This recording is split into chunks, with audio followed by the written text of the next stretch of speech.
nsa so ma oman no aduru pempenso a aduru egina se oman fua no bi mu ahoden bi mu modembo nti we no sa da we na ye free history lesson de ma ye nyina ya ye ni mabakosem no ye mpempanyimfo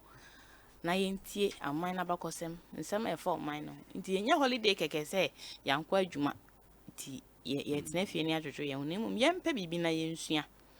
upe na hu a na obi bisa obetimi aka ho ase nti na no de di kan pa na se ne hia se le be ya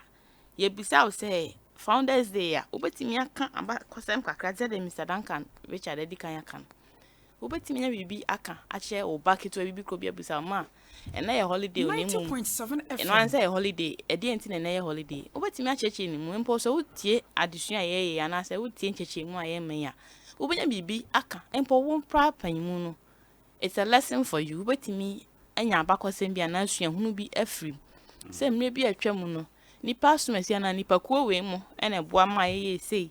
empo eboa ma echichire oman no empo oman na ho ode na oman ne fapim say ka se founder egina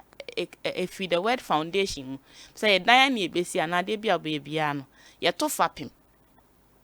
foundation ni twi no fapim nti oman ne fapim ana se nipa kuo ben na ye oman ne fapim ana oman ni nyina so titu nti founder feed the word foundation means oman ni nyina so ana oman ne fapim ya na oman na bakosem ne fapim ne gina he nti dai ne ye de kai oman ne fapim na oman ne foundation na oman ne nipa kuo bia omude omoja ebre omoja ni gina o chiche oman no mpanyimfo ye didi so ye nyina ye nim nse ye sika ye di kwa ya na omo currencies ne mo pictures mo boso Dr. Kwame Nkrumah se de ye nyina ye nim no afa ye wo yewura Edward Akufo-Addo afa ye wo yewura JB Dankwa ye wo yewura Emmanuel Obechebi Lamte na afa ye wo William Ofori Atta na afa ye wo Ebenezer Akun Ejei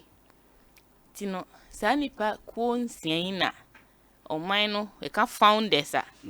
of course to say mensa saba ne omo akeka mpanyimfo 18th century 19th century atetifo na no ka ho ni nyina no ye ntimi nka ntwa omo nyina ho hia